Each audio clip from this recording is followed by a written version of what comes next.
Olá, retomando então o estudo de paginação da memória, o estudo de memória virtual, solução por paginação, né? Nós tínhamos visto no vídeo passado que a memória virtual era implementada disponibilizando para as aplicações ou para os processos um sistema de endereçamento diferente, né, adicional ao sistema de endereçamento real. Então, cada processo agora pode endereçar a quantidade máxima da máquina. Então, pensando na máquina de 32 bits, nós teríamos 4 GB endereços, né, 4 GB palavras disponíveis para cada aplicação, e é claro que a memória real continua também conseguindo indexar 4 GB palavras. Então, naturalmente, nós percebemos que a quantidade de memória real não encaixa, né, não é capaz de suportar a quantidade total de endereçamentos da memória virtual agora. Então, para isso, nós usaremos o disco para complementar esse espaço, né, para que possa ser trazido, então, páginas do disco para a memória e também enviado da memória para o disco. Então, sempre que nós precisamos acessar uma unidade de informação, nós vamos trabalhar com páginas, estamos trabalhando com página, que é a menor unidade de troca de informação, né? Então, cada página tem 4K e cada página é encaixada numa moldura física também de 4K. Naturalmente, quando a aplicação precisa acessar uma página, nós podemos ter uma falta de página que pode ser menor ou maior, ou seja, a aplicação A precisa acessar a página 2, essa página 2 não está mapeada na memória, não está em nenhuma moldura, e nós temos então que trazer essa página da memória, do disco, perdão, para a memória, né? Isso seria uma falta de página maior, onde a página não está disponível na memória física. Digamos que nós trouxemos essa página e encaixamos na moldura 5, né, a página 2 encaixamos na moldura 5, e depois de um certo momento nós desmapeamos essa página da memória, da tabela de páginas. Se nós acessarmos a página novamente, o conteúdo dessa página continua na moldura anterior. Então nós só precisamos remapear a tabela de páginas, fazendo então que nós tenhamos uma falta de página menor, ou seja, uma falta de página que não teve que ter a transferência de dados do disco. Mas veja bem, se cada aplicação consegue indexar mais memória, né, a quantidade de memória total da máquina, é naturalmente que a somatória das aplicações, como nós falamos agora há pouco, ultrapasse a quantidade de memória disponível. Então, em algum momento, nós teremos que selecionar uma página que está numa moldura de página para levá-la para disco, se ela tiver sido modificada. Caso não tenha sido modificada, ela pode ser descartada para que uma nova página seja inserida, uma página que vai ser utilizada. E aí que entra, então, o trabalho dos algoritmos de substituição de página. São esses algoritmos que selecionam qual página deixará a memória, qual página será retirada de uma moldura para ir para disco, para que uma nova página seja incluída, né? Claro que esses algoritmos são startados sempre que ocorre uma falta de página, né? O primeiro algoritmo que nós temos é o algoritmo FIFO, que é uma fila convencional, né, onde a página mais antiga, a primeira a entrar, será a primeira página a ser substituída. Então, nosso exemplo aqui na figura A, se nós precisarmos substituir uma página, quem será retirado será a página A, naturalmente, o início da fila passará para a página B, e a nova página, então, que vamos chamar aqui de nova página NP, será inserida no final da fila. Naturalmente, se uma segunda página precisa ser substituída, nós substituiremos a página B, o início da fila passa a ser, então, a página C, e a nova página será inserida novamente ao final, uma outra nova página aqui, e aí sucessivamente. Ou seja, nós temos uma fila convencional funcionando. Quando nós começamos a observar, nós lembramos lá do registrador de página, da entrada da tabela de página na memória, né, que uma das coisas que a página tinha era o bit de modificado e um bit de referenciado. Veja bem, pensando no bit referenciado, no nosso caso aqui, digamos que a página A e a página B, ambas tivessem o bit modificado setado como 1. Né? Quanto que esse bit é setado? É claro que nós precisamos da ajuda do hardware para fazer isso. Então, quando nós pensamos aqui rapidamente, para nós unificarmos o raciocínio, no instante t0, em que nós iniciamos a nossa análise, esse risco não quer sair daqui, iniciamos a nossa análise, todos os bits de referência são zerados. E de tempos em tempos, nós fazemos essa nova checagem e zeramos esses bits de referência. Então, o bit de referência é zerado aqui e zerado aqui. É claro que nesse intervalo de tempo aqui, algumas referências da página são realizadas. E sempre que uma página é referenciada, o hardware marca no bit de referência a informação 1, quer dizer, essa página foi referenciada nesse intervalo de tempo aqui que nós estamos fazendo análise. Então, sempre que nós vamos tratar uma ausência de página, nós estamos nos observando com relação ao bit de referência, da parte a ser referenciada, esse instante de tempo, né? Então, nesse instante de tempo, nesse intervalo de tempo entre T0 e T1, por exemplo, ocorreu uma falta de página, e a nossa página A tinha sido referenciada e a página B também. No algoritmo FIFO, o que aconteceu? Nós retiramos uma página que tinha sido recentemente referenciada, quer dizer, ela foi referenciada no último instante de tempo que nós estamos considerando, né? Digamos que esse tempo aqui seja 200 milissegundos, ou algo similar, ou 1 segundo. E aí existe um conjunto de estudos, naturalmente, que diz o seguinte: se uma página foi recentemente referenciada, é bem provável que ela faça parte do working set da aplicação.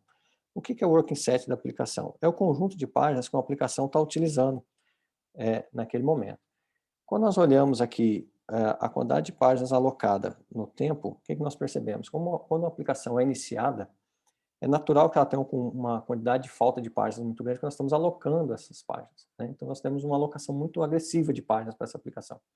Nesse instante de tempo, esse é o working set da aplicação, ou seja, as páginas de start. Depois, com o passar do tempo, é natural que isso aqui chegue num processo de estabilização, com pequenas oscilações para mais, para menos, né?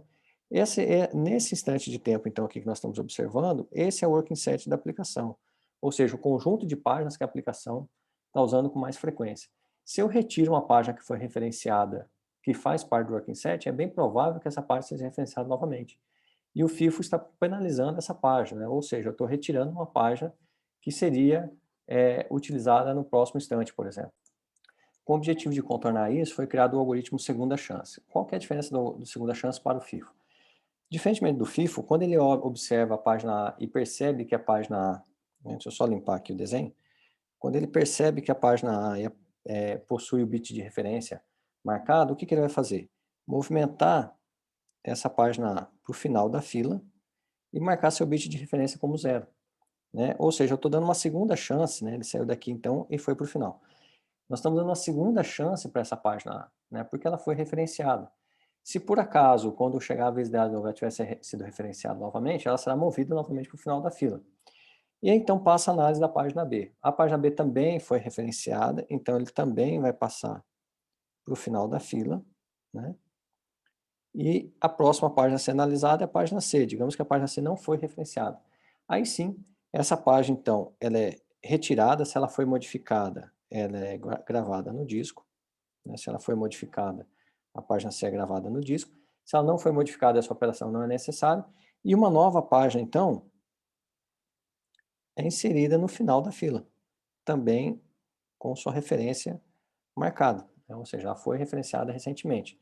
Então, de certa forma, nós ocupamos a moldura de página 7, que estava a página C, né? Então, nós jogamos essa moldura de página para o final da fila, né? Então, o que nós observamos? Né? Que o segunda chance, apesar de nós não penalizarmos as páginas que foram recentemente referenciadas, nós estamos tendo um trabalho muito grande, né? Porque nós precisamos analisar a página que vai ser retirada. Se essa página não pode ser retirada, ela tem que ser inserida no final da fila. Devemos voltar para o início da fila novamente, fazer uma nova análise.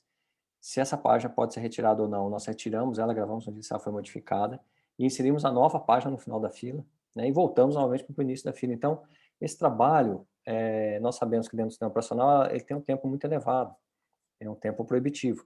Então, com isso, surgiu uma variação chamada algoritmo do relógio. Qual que é a diferença do algoritmo do relógio para o algoritmo de segunda chance? Simplesmente a forma como é implementado. Ele tem exatamente a mesma característica do algoritmo de segunda chance, a diferença é que ele é implementado com uma lista circular para que nós não precisamos ficar voltando ao final da fila. Então, por exemplo, nós temos aqui a página C, que é a próxima a ser substituída, teoricamente. Quando nós observamos que ele possui o bit 1 marcado, nós vamos zerar esse bit 1 para que ele tenha a segunda chance e, naturalmente, passar a seta, o ponteiro, né, para a página D.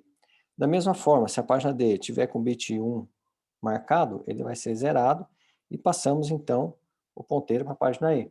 E o que nós observamos quando nós fazemos isso? Que o elemento anterior passa a ser o último na fila, naturalmente. Então, nós não temos que fazer esse trabalho de mover o elemento para o final da fila. Então, com essa implementação, nós ganhamos um pouco de desempenho, mantendo, então, a característica do segunda chance, que é muito melhor que o FIFO.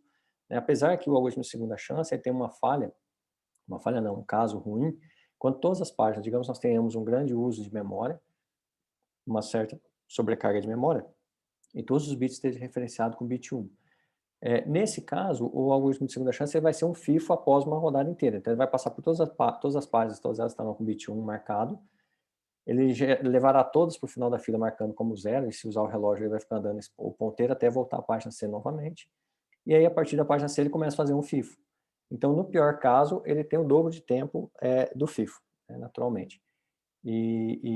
Mas a chance dele manter uma página que está sendo utilizada na memória é muito maior do que a solução FIFO, né? Mas o que nós começamos a perceber? Que esses algoritmos FIFO e segunda chance, e a sua implementação pelo relógio, simplesmente olham apenas, no caso do relógio de segunda chance, o bit referenciado. Mas nós temos também que considerar outras características, como por exemplo o bit modificado. Será que é melhor retirar uma página que foi referenciada e não foi modificada, ou uma página que foi modificada e não foi referenciada? Naturalmente, e aí começaram a surgir novos, né, algoritmos. O algoritmo NRU, ele trata com essas características, quer dizer, ele cria classes para as aplicações e retira as páginas de acordo com essa classe. Então, a primeira classe que nós vamos retirar, independente de estar na primeira posição da fila ou na última, então nós já percebemos que nós temos que varrer a fila até analisar todas essas características, o que vai transformar esse algoritmo num algoritmo difícil de ser implementado. Mas o que nós faremos primeiro? Retiraremos uma página que não seja nem referenciada e nem modificada, ou seja, essa página já não está mais em uso, não está no working set do processo, e ela também não foi modificada, eu não preciso gravá-la no disco, né? Então essa é a melhor característica para eu retirar. Se eu não tiver esse tipo de página, eu vou procurar uma página que não tenha sido referenciada, mas que tenha sido modificada. E por que é melhor retirar uma página modificada do que uma página referenciada? Porque se eu tiro uma página que foi referenciada e não modificada, como ela foi referenciada há pouco tempo, pode ser que ela seja referenciada na sequência. Então, eu vou ter que trazer ela de volta do disco. Então, de qualquer forma, eu vou ter que fazer uma operação de entrada novamente, né, de trânsito de dados do disco para a memória, fazendo com que o processo seja suspenso. Já se eu retiro uma página que foi modificada, mas não referenciada, ou seja, entre um intervalo e outro de tempo, ela foi modificada, nós tivemos um novo ponto de checagem, zeramos todos os bits referenciados, então ela ficou só como modificada, né? E aí, então, eu vou ter que fazer uma transferência dessa página para disco, mas quem vai fazer essa transferência para mim é a DMA, não é a MMU, né? Então vai ser a DMA que vai ser feita, então de certa forma eu estou otimizando o uso do hardware, né? Vai ser feita essa gravação, mas como ela não foi referenciada, dificilmente eu vou trazer essa página de volta. Então, simplesmente eu fazer a persistência e não faço a carga. Se eu levar uma página que foi referenciada, talvez eu tenha que trazê-la novamente para a memória, né? Impactando uma aplicação. Quando eu levo uma página modificada, eu não tenho impacto na aplicação, porque simplesmente eu descarto a página, a DMA faz a transferência e a aplicação continua executando normalmente. No entanto, se eu não tiver uma página não referenciada e modificada, eu vou procurar por uma página que tenha sido referenciada e não modificada. Por que isso? Para eu tentar não ter que fazer uma operação de gravação em disco. Caso isso não seja possível, nenhuma das três opções seja possível, nós vamos para o último caso, onde provavelmente a plataforma já vai estar no sistema de trashing ou de ultrapaginação, em que eu tenho uma exigência de página muito grande. E com isso as aplicações começam a sentir falta de página, e o sistema operacional fica mais tempo paginando do que deixando as aplicações trabalharem.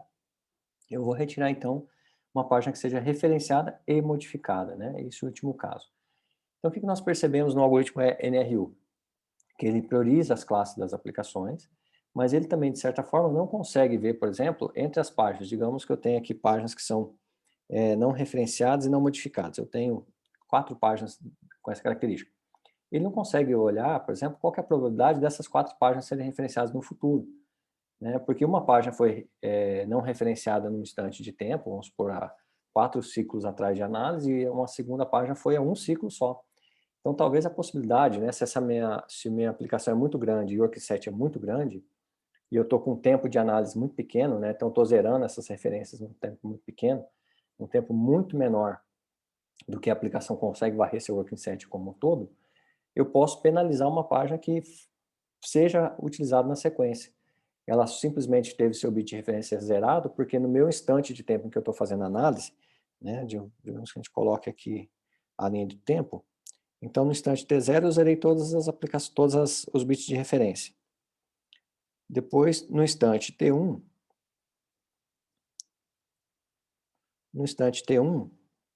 eu vou fazer novamente essa checagem, né? Fazer novamente zerar as referências.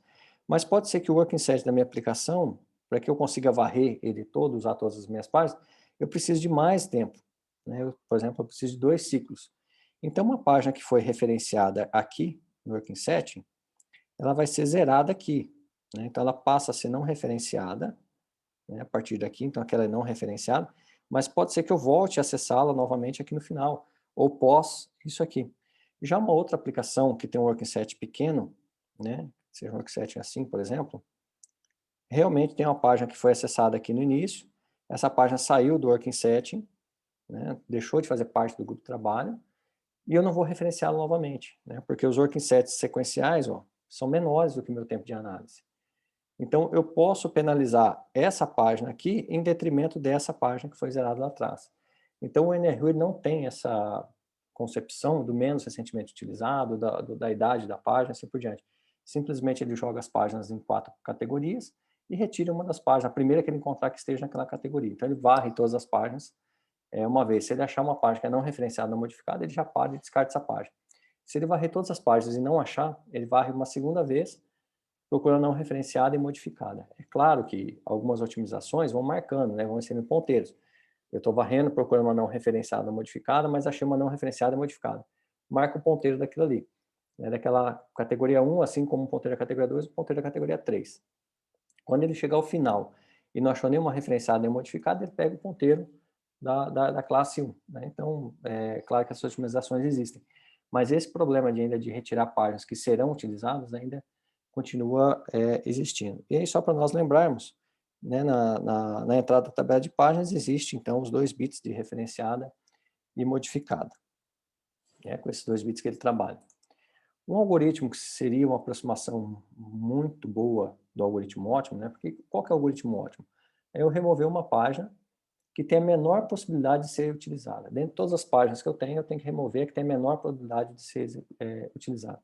É claro que fazer isso é muito complexo, porque eu precisaria criar um sistema de estatística, isso dentro de um kernel se tornaria muito custoso, se é que é possível de implementar. Então foi criado o algoritmo LRU, né, ou menos recentemente utilizado, ou seja, eu vou criar uma lista, nessa lista eu vou ordenando as páginas, conforme eu acesso a página, eu ordeno essa lista, essa página passa a ser a primeira da lista. Acessei novamente essa página, uma nova página, ela passa a ser a primeira da lista. Quando eu tenho que escolher uma página, eu vou escolher a última dessa lista ordenada, ou seja, a página que foi menos recentemente utilizada. Né? E por que nós faremos isso? Porque, de acordo com o Tannenbaum, por exemplo, existe um princípio que diz o seguinte: páginas que foram usadas intensamente nas últimas instruções, provavelmente o serão em seguida de novo, que é o que nós temos falado até agora, né? Então, se eu estou usando uma página no meu último instante, é bem provável que ela está no meu working set e eu vou acessá-la novamente. Mas perceba que o algoritmo LRU é muito complexo de ser implementado. Como que eu vou manter uma lista? Nós estávamos dizendo lá uma máquina de 32 bits, nós temos 2 elevado a 20, então temos 1 milhão de páginas por aplicação.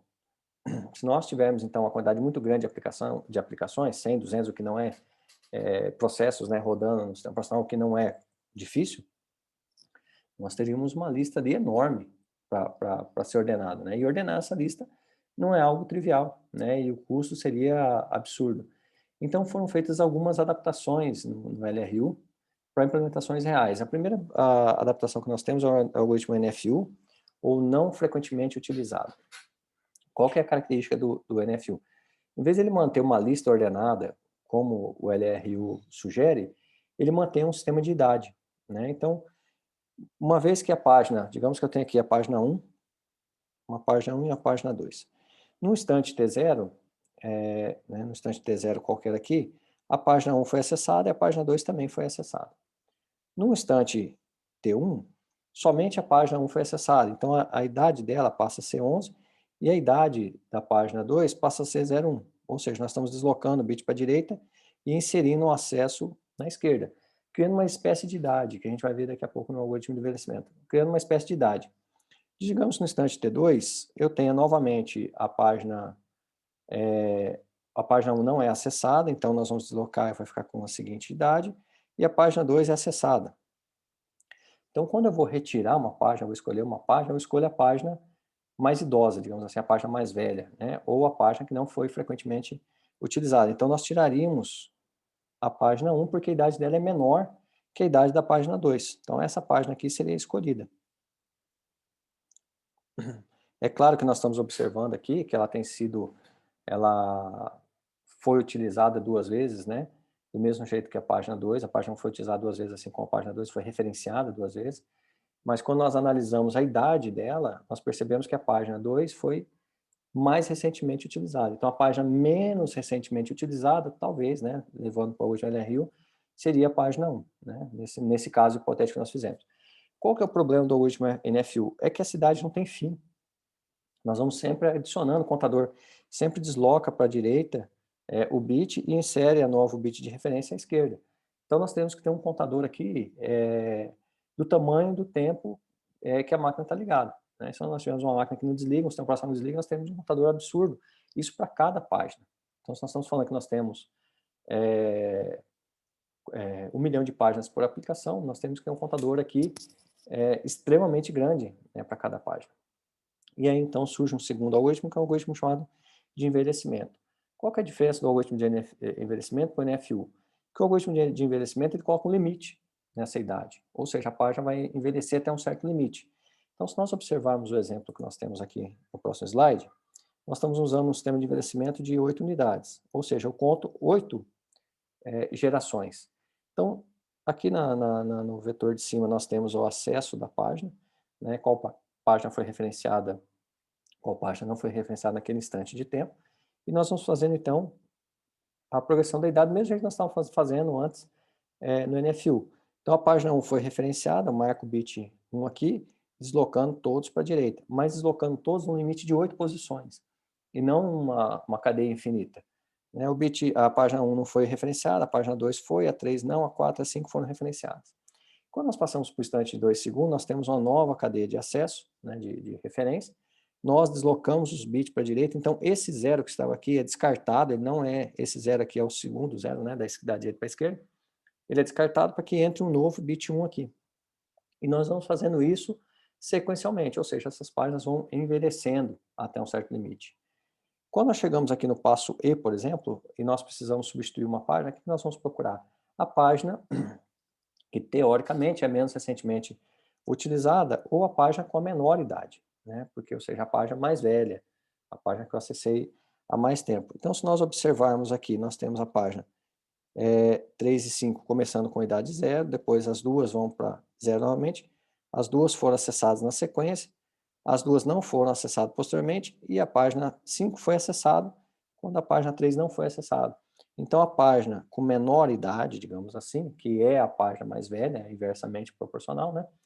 É a página 3, e essa página 3, então, que é a página que deve ser substituída para que uma nova página seja carregada do disco.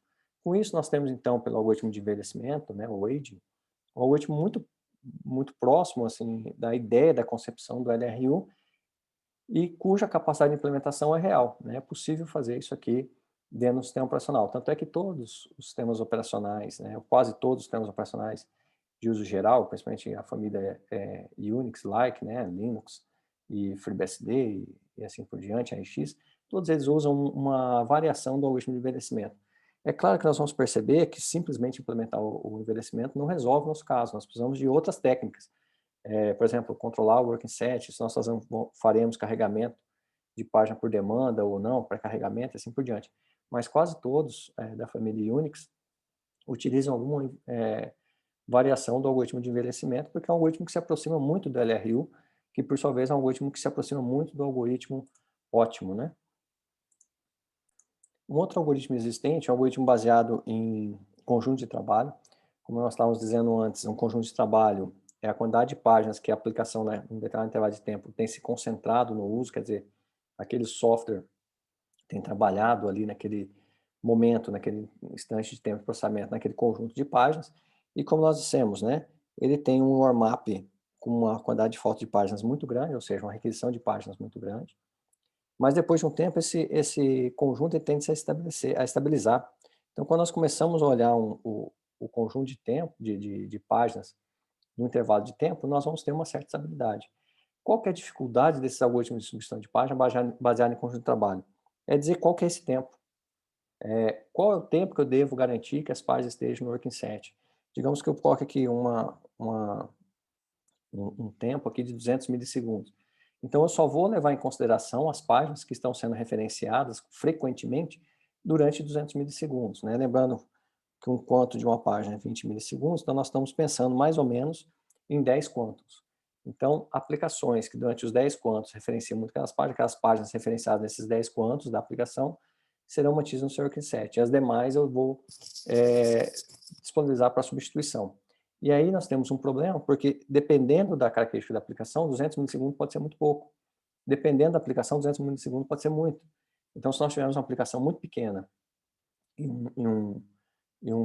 que vai executar rapidamente, eu não vou nem sequer conseguir diferenciar quais são as páginas do start, quais são as páginas da execução, né? Então, isso depende, esse tempo que eu tenho que ajustar, ele depende muito do tipo de aplicação que eu tenho na minha plataforma. E aí, juntamente com o conjunto de trabalho, eu posso trabalhar com paginação por demanda, né? Ou seja, eu vou fazendo esse warm-up inicial, conforme a aplicação vai solicitando páginas, eu vou entregando, então nós vamos ter um start mais lento da minha aplicação, né? Porque cada vez que ela pede, ela é suspensa, eu vou em disco, busco essa página, volta à execução, ela pede uma nova página, suspende novamente, busca essa página de disco, então eu tenho uma carga lenta da aplicação, no entanto, é uma carga justa, né? Porque eu vou trazer simplesmente sempre as páginas que ela vai precisar, ou eu posso usar um outro sistema baseado em pré-paginação. Qual que é a ideia da pré-paginação? Trazer todas as páginas que sejam próximas à página requisitada. Então, a aplicação começou a subir, pediu uma página 5, eu vou trazer as 5 mais as 30 próximas páginas, porque provavelmente ela vai pedir a página 6, a 7, a 8, e para evitar que tenha muita falta de página. Isso aí ajuda o warm-up da aplicação, a carga da aplicação, né, fazendo com que a aplicação seja estabelecida mais rápido. No entanto, prejudica mais o sistema, porque eu estou trazendo páginas que talvez não sejam acessadas. E se eu tenho um sistema com uma quantidade de páginas sobrecarregado, né, com todas as molduras sobrecarregadas, eu vou ter uma quantidade de falta de página em outras aplicações maior, né? Então, se eu conseguir equilibrar a pré-paginação com a quantidade de páginas que eu tenho, de molduras que eu tenho ocupado, eu tenho um bom resultado, né? E aí, naturalmente, pós o warm-up, é natural que a gente trabalhe com paginação por demanda, né? A não ser quando nós falamos de virtualizador, que nós veremos mais tarde, trabalhar com páginas maiores. Mas, normalmente, trabalhamos com páginas sob demanda. Então, o algoritmo de substituição de página é bem simples de ser entendido, né? Nós vamos estabelecer um tempo aqui eu vou colocar 204 milissegundos, porque vai colocar a nossa conta mais exata. Então, quando nós olhamos o processo, esse tempo é por processo. Cada processo, por exemplo, pode ter um tempo de working set diferente, né? Mas nesse caso aqui, esse processo aqui, digamos que é o processo A, nós estamos trabalhando um tempo de working set de 204 milissegundos. Toda vez, então, que o processo roda, se nós observarmos aqui a vida de um processo, ele se inicia, né, no tempo t0, digamos que ele execute pelo seu quantum todo por 20 milissegundos, então no instante t1, o tempo atual do processo vai ser 20 milissegundos. Ele foi escalonado, saiu do processador, entrou outro processo, executou, entrou vários processos, ele retornou pós 100 milissegundos de execução, por exemplo. Ele retornou para ser executado por mais 20 milissegundos. E ele consumiu seus 20 milissegundos, até o instante T2. O tempo do processo, o tempo virtual atual, será 40 milissegundos, porque é o tempo que o processo está dentro do processador, e não o tempo total do processador em execução. E aí nós vamos garantir que faça parte do trabalho páginas que estiveram presentes ou foram referenciadas nos últimos 204 milissegundos. Ou seja, como é que nós podemos fazer essa execução? Toda vez que uma página é referenciada, o que nós precisamos fazer é gravar o seu tempo virtual de acesso. Então, digamos que nós estamos executando nesse momento uma aplicação, a página, essa primeira página aqui que está com o tempo 2084 foi referenciada, então esse 2084 vai ser trocado pelo tempo virtual atual, que é 2204, né? Então ela passa a ter esse tempo virtual agora. Então, toda vez que a página é referenciada, o bit 1 é marcado, né, como referenciado, e nós temos, então, o tempo virtual atualizado. E aí, como nós tínhamos definido aqui o tempo como 204 milissegundos, o que eu tenho que fazer? Toda vez que eu vou decidir qual aplicação, então, ocorreu uma falta de página, eu preciso decidir qual página vai ser retirada, qual página que eu vou retirar? A que tem a idade, né, a que tem a tempo virtual de 204, de 2.204 a 1.204, tempos que sejam menor que 2.000 milissegundos. Então, se nós olharmos a nossa tabela, nós vamos perceber que essa página, por exemplo, aqui, ela tem um tempo virtual menor que 2.000 milissegundos.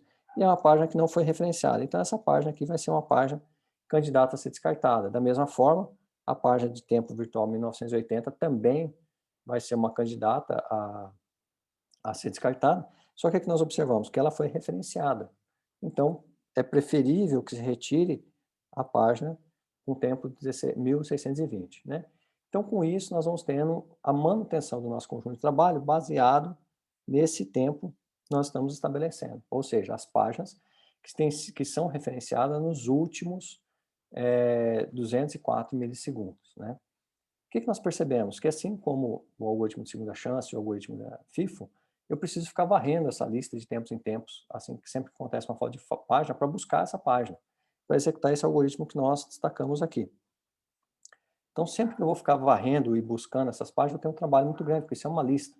Então, naturalmente, também existe uma implementação dele chamado WS-Clock, baseado em relógio, também numa lista circular. Então, no momento que nós vamos analisar, nós analisamos a página que está sendo apontada. Se o bit de referência está sendo marcado como 1, nós marcaremos, então, aqui o instante que a página foi acessada, né? E passaremos a analisar a próxima. Marcaremos, perdão, o bit 0, né? Passar a ter o bit de referência zerado e passaremos para analisar a próxima página, como está aqui, analisando a próxima página. Quando nós analisamos a próxima página, o que nós percebemos? Que o tempo de acesso é menor que os 2.000 milissegundos que nós tínhamos proposto. Ela foi uma página não referenciada, deixa eu limpar só para a gente ver aqui. Ela foi uma página não referenciada, então essa página será a página descartada. Se essa página for uma página modificada, nós temos que fazer a sua transferência para disco, né, para fazer a persistência, e traremos a nova página, então, para cá. Quando nós trazemos essa nova página para cá, ela recebe o tempo virtual atual, que é 2.204, é marcada como referenciada, né, ou seja, ela acabou de ser acessada, e o ponteiro do nosso relógio anda uma posição, marcando para a próxima página que vai ser analisada. Novamente, nós precisamos de uma nova página. A página com tempo 1980 será retirada porque ela é menor que 2.000, né, porque o nosso tempo atual aqui é 2.204, o nosso tempo de referência é 204 milissegundos, então páginas com menos de 2.000 milissegundos pode ser retirado, que é o caso dessa página aqui. Ela também está aqui como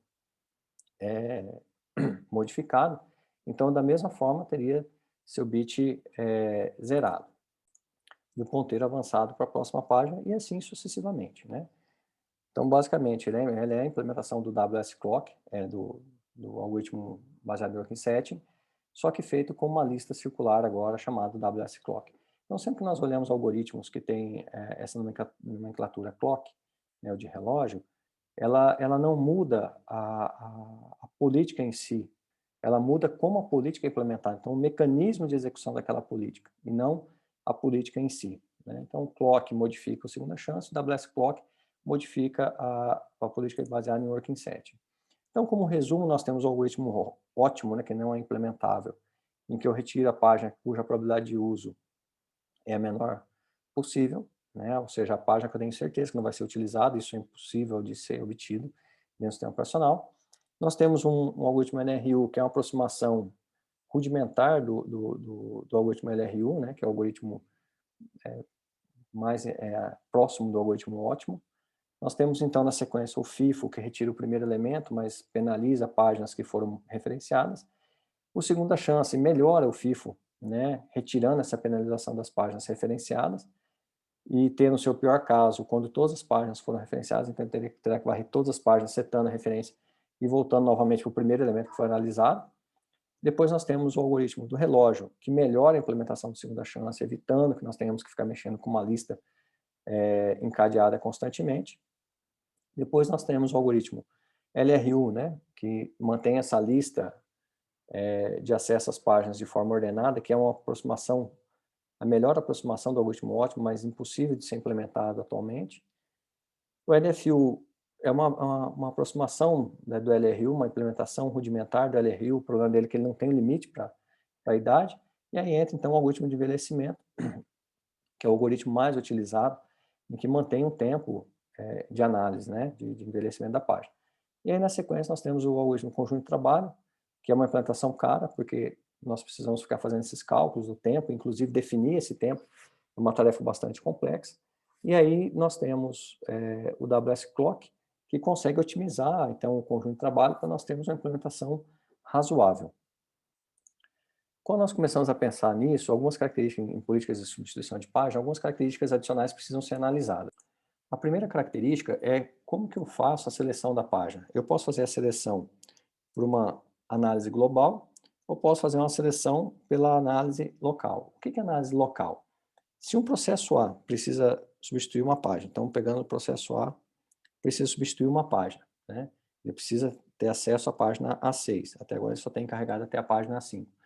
Se eu estou usando uma política de alocação local, eu vou selecionar qual página que eu tenho que ser retirada, quer dizer, a menos recentemente utilizada, por exemplo, dentro das páginas do processo A e não dentro de todas as páginas. Então, se nós observarmos aqui a idade, nós vamos perceber que a página A5 é a página mais velha, essa página vai ser substituída, então, dando local, dando espaço para a página 6. E aí nós carregamos, então, a página 6 do disco. Quando nós analisamos políticas de alocação local, qual que é o nosso principal problema? É garantir que todas as aplicações tenham a quantidade de páginas, de moldura de páginas disponíveis que seja ideal para o seu tamanho. E isso é algo bastante difícil de ser obtido, né? Então nós teríamos que garantir uma quantidade de páginas para a aplicação A de tal forma que ela não precisasse ficar fazendo substituição de página constantemente. Da mesma forma, isso teria que ter essa característica para a aplicação B e para a aplicação C. Uma outra solução é fazer uma análise global, ou seja, eu vou retirar dentre todas as páginas a página mais velha, né, a página menos recentemente utilizada. E quando nós olhamos por esse critério, nós vamos perceber que a página B, né, a página B3 é a página mais velha a ser substituída. Então é ela que vai dar espaço para a página A6, né, porque ela é a página com a menor idade. E nós estamos fazendo então uma análise global. Quando nós usamos a política de alocação global, nós temos uma melhor estabilidade da plataforma, porque nós estamos retirando dentre todas as páginas, todas as molduras que nós temos disponível, que são alocadas para todas as aplicações, para qualquer aplicação, nós estamos retirando aquela que foi menos utilizada, né, dentro da plataforma como um todo. É claro que nesse caso a aplicação B vai ser penalizada porque vai diminuir a quantidade de molduras disponível para ela. Então, se ela tiver uma nova falta de página, uma outra aplicação vai ter que ceder e ela ganharia uma moldura, ou ela mesma acabará cedendo, depende da idade das páginas dela, né? Digamos que a próxima página também mais velha fosse a página dela, ela vai ela vai usar uma moldura própria, né? Mas, de forma geral, a política de alocação global mantém a estrutura, a plataforma mais estável, né? Com uma melhor análise.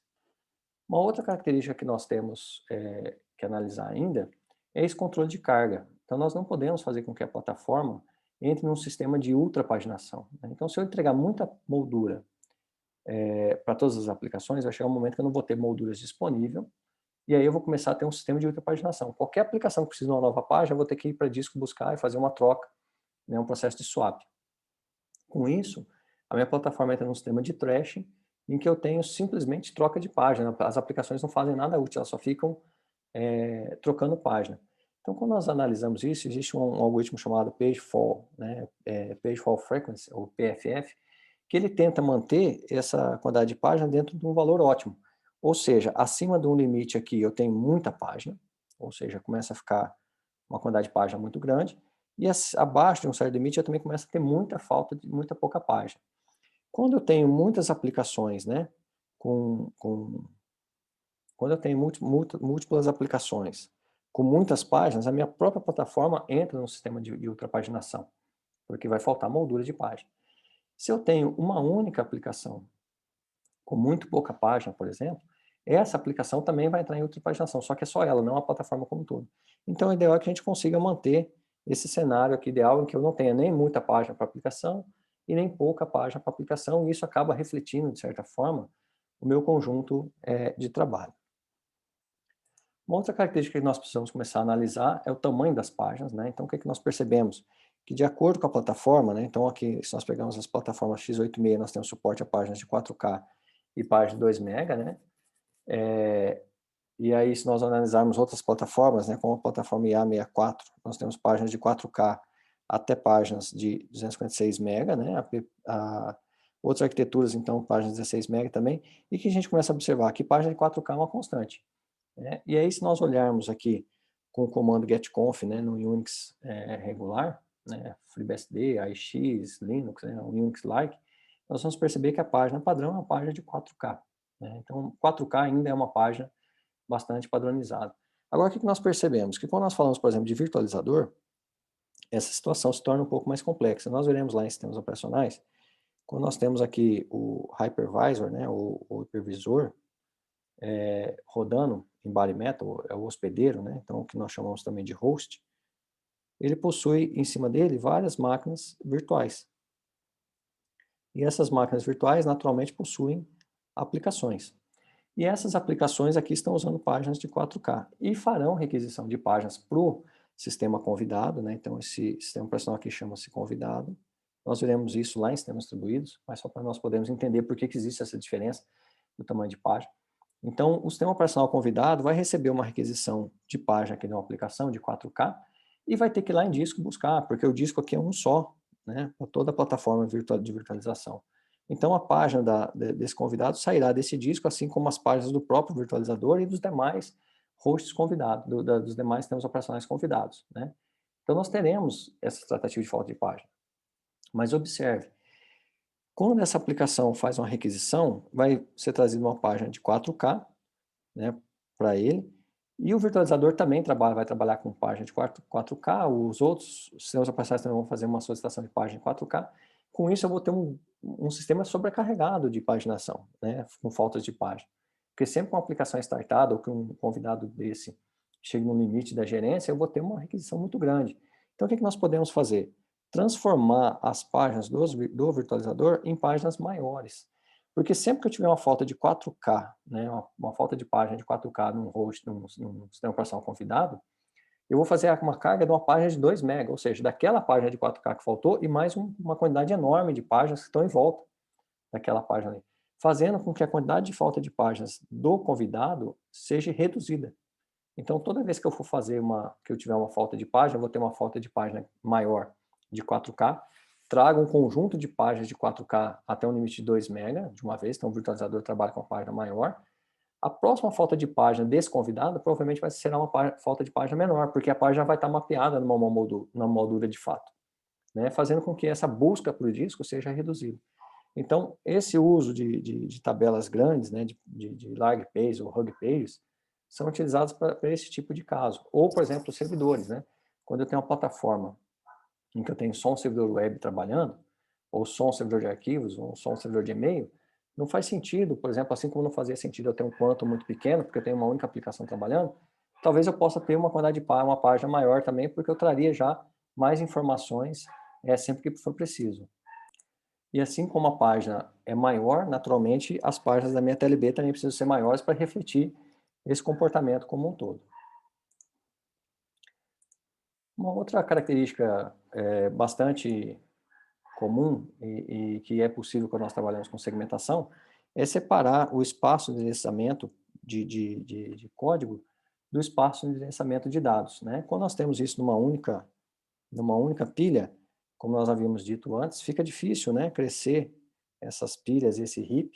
Uma hora eles vão se encontrar, vai começar a faltar espaço, eu vou ter que ficar fazendo essa parte de troca. Né? E gerenciar tudo num único sistema de endereçamento é mais complexo do que se nós pudéssemos separar em dois sistemas. Isso nós veremos com bastante calma em segmentação. Outra característica adicional que nós temos que observar, né, é a possibilidade de compartilhamento tanto de páginas em si, né, a página como um todo. Então, por exemplo, nós poderíamos compartilhar o código, digamos, nós temos a mesma aplicação rodando 2 vezes, mas em contextos diferentes. Nós poderíamos ter, pela tabela de processo, o compartilhamento, né? Digamos que aqui, então, nós temos o processo A, aqui nós temos o processo B. Então, o ponteiro, né, de código, para a pilha de código do ponteiro do processo A, tanto o processo A quanto o processo B, apontaria para o mesmo programa, né, o mesmo código, compartilhando, então, páginas. O compartilhamento de páginas é muito mais complexo de ser realizado do que o compartilhamento de bibliotecas. Né? O compartilhamento de bibliotecas é bem comum, né? Então, quando nós olhamos o Windows, por exemplo, as bibliotecas dinâmicas, as DLLs, né? Elas trabalham com essa ideia, com esse conceito. Então, nós temos mais de um processo 1, processo 2, e o trecho da biblioteca que é vinculado dinamicamente, né? Na realidade, nós temos ponteiros, então, levando para um trecho de levando para um espaço de memória aqui, em que está o código da biblioteca em execução. Então essa é mais uma característica que nós temos que observar quando nós implementamos gerenciamento de memória, para poder economizar a memória. Não faz sentido carregarmos as mesmas bibliotecas duas, três vezes ou mais vezes, sendo que é apenas um código de execução e esse código é sempre igual, né? Então, é salutar nós compartilharmos, então, a biblioteca e, se for possível, páginas, né? Mais páginas, muito mais complexo de ser compartilhado. Uma outra compartilhamento que é possível é o mapeamento de arquivos em memória, conforme nós vamos abrir um arquivo. Uma das técnicas nós veremos lá na unidade de entrada e saída, uma das técnicas é mapear o conteúdo do arquivo dentro da memória principal. Então, é acessar essa memória principal, esses arquivos, como se fossem páginas convencionais, né? Em formato texto ou algo similar, né? Em vez de tentar fazer instruções de I/O diretamente no dispositivo, então mapeá-los na memória, né? E, naturalmente, nós já havíamos dito, né? Mas uma característica importante é a política de limpeza, né? Nós sabemos que conforme nós vamos usando as molduras de páginas, se nós observarmos, por exemplo, em Linux, a partir de um momento essas páginas começam a ser colocadas em cache buffer.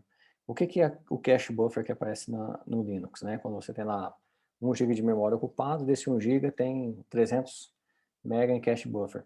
Esses cache buffers são páginas que foram desmapeadas, elas foram, então, inicialmente carregadas numa moldura de página, o mapeamento foi ajustado na tabela de página do processo, mas depois de um tempo essa página foi desmapeada. E quem que é responsável por esse desmapeamento? Um daemon, né, responsável pela limpeza, pela política de limpeza de página. Então o Linux, por exemplo, ele mantém 1/4, né, ou tem a meta de manter 1/4 de páginas limpos. Ou seja, a próxima vez que uma aplicação precisar de um quadro, páginas não, perdão, molduras, né, ou quadros de página. Então, a próxima vez que uma aplicação precisar de um quadro, né, para colocar uma página, uma moldura de página, ele já vai ter essa moldura limpa, né? Então, de tempos em tempos, esse daemon acorda, varre a memória e, de acordo com algumas características, ele seta algumas páginas para serem liberadas. E essas páginas, então, se tiverem sido escritas, né, elas são persistidas no disco. Se não tiverem sido modificadas, elas são mantidas ali. O que nós fazemos é basicamente retirar o mapeamento da tabela de página. E aí essa página, então, aparece como cache buffer, ou seja, são páginas que já foram utilizadas, que têm um conteúdo, que se nós precisarmos novamente daquele conteúdo, basta remapeá-los com uma falta de página menor, né? Então, naturalmente, quando nós desenvolvemos sistemas operacionais, além das políticas de escalonamento, é natural nós trabalharmos também com uma política de limpeza, né? Para que tenha, quando o processo sofre uma falta de página, não seja necessário passar o algoritmo de substituição de página naquele momento. Então, esse algoritmo de substituição de página, muitas vezes, está vinculado a uma política de limpeza que de tempos em tempos é acionado. Então, se nós pegarmos, por exemplo, o daemon da plataforma Linux, ele passa de tempo em tempo.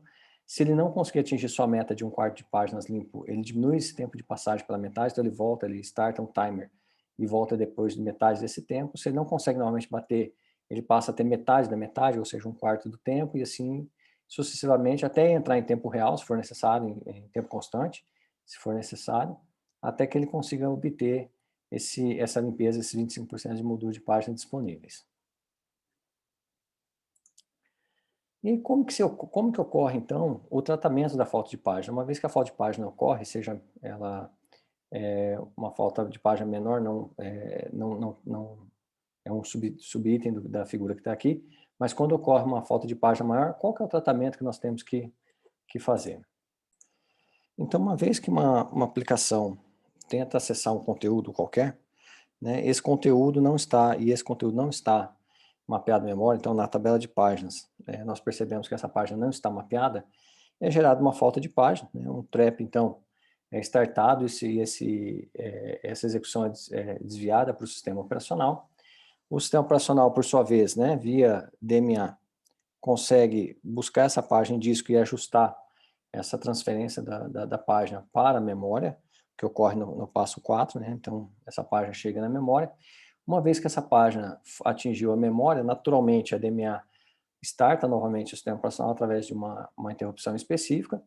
É feito, então, pelo sistema operacional o mapeamento, né, na tabela de página, para dizer onde que está o conteúdo dessa variável M, e uma vez feito isso, a instrução é reiniciada, né? Então, a instrução volta a ser executada para que ela possa dê continuidade à aplicação, né? Então, nós percebemos que o processo de tratamento de falta de página, né, uma falta de página maior, é um processo bastante simples em nível de diagrama de estados, né, das passagens dos estados, ou diagrama de atividades, apesar da sua complexidade, apesar que é muito complexo de ser implementado, né? E aí uma das complexidades que nós temos está relacionado à própria instrução. Então, quando nós fazemos uma instrução, por exemplo, como move, e aí nós podemos ter dois operandos, né, e pode acontecer da falta de página, tanto está ocorrer na própria descoberta do operador, né, da operação, o que é tranquilo, porque se ocorre na operação, vai-se até o disco, traz a página responsável por ali, né, por aquele trecho, e a instrução volta exatamente onde ela parou, né? Mas se nós olharmos o instruction pointer e lembrarmos do instruction pointer, o que o instruction pointer marca? A próxima execução, a próxima instrução a ser executada. Então, digamos que nós estamos com o instruction pointer, nós estamos executando o move e estamos com o instruction pointer na instrução 6. Quando nós vamos realizar a busca do primeiro operando, pode acontecer uma falta de página. Então, ocorre essa falta de página, esse operando é tratado, e essa instrução, e essa página, então, finalmente mapeada na memória, nós retornamos o comando para a instrução. Mas observe que, uma vez que nós temos o move, ele já foi buscar o operando e ocorreu a falta de página. Então, nós não sabemos mais agora, a partir desse momento, qual instrução estava sendo executada de fato, porque nós paramos né, na próxima instrução. Né? Quando nós fomos buscar o operador A1, na realidade, o instruction pointer estaria apontando para A2, né? Então nós já temos o instruction pointer na sequência.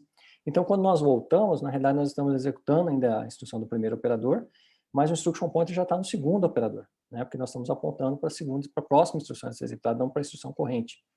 Então, é comum nós usarmos, e aí o hardware nos auxilia, existe um instruction pointer de sombra, digamos assim, um instruction pointer adicional, que ele mantém sempre a instrução que eu estou executando menos um, quer dizer, o passo anterior.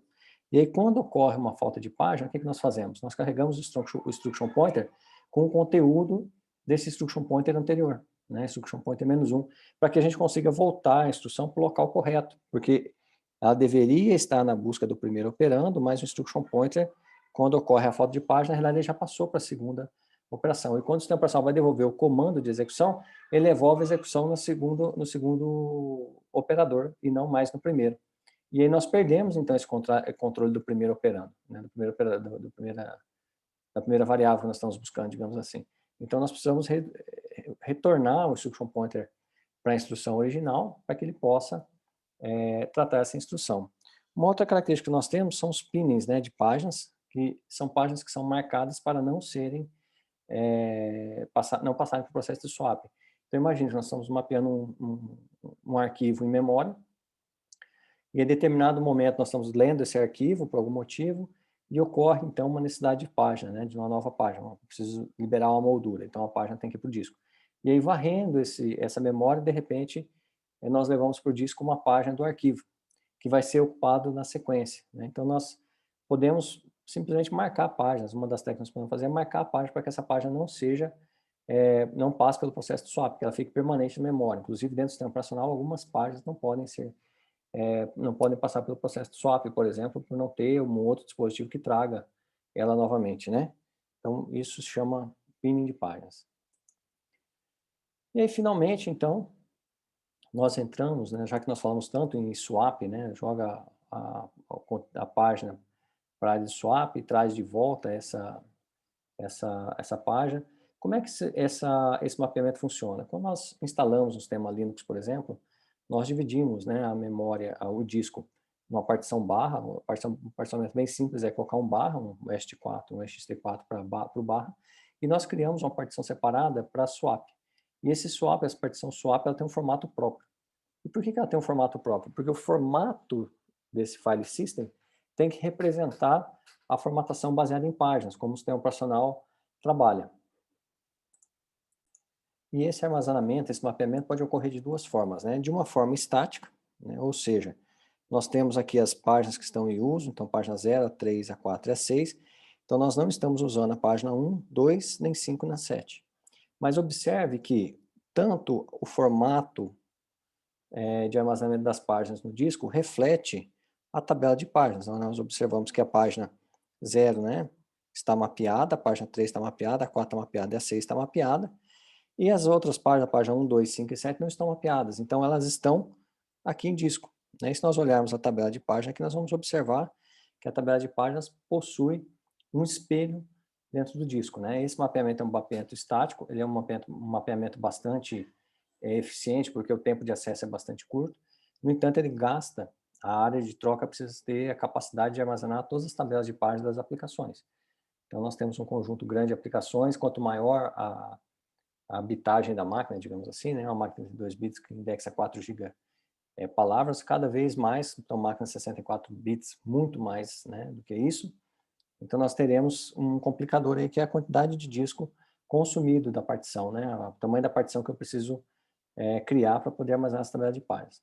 Uma outra solução comumente encontrada é nós termos a tabela de página, né, com as páginas que são mapeadas regularmente, como nós temos normalmente, como nós temos visto, e outro mapa de disco apontando para qual local do disco existem essas páginas que não estão na memória, né? Então, na realidade, quando nós precisamos aqui da página 7, nós precisamos olhar esse mapa do disco para saber onde que a página 7 está armazenada, para poder retirar essa página e colocar na memória, né? Não é um acesso, não como se, pensando no caso A, marcado na figura A, é como se nós tivéssemos a tabela de página implementada por uma espécie de matriz, e essa mesma matriz dentro da área de troca do disco.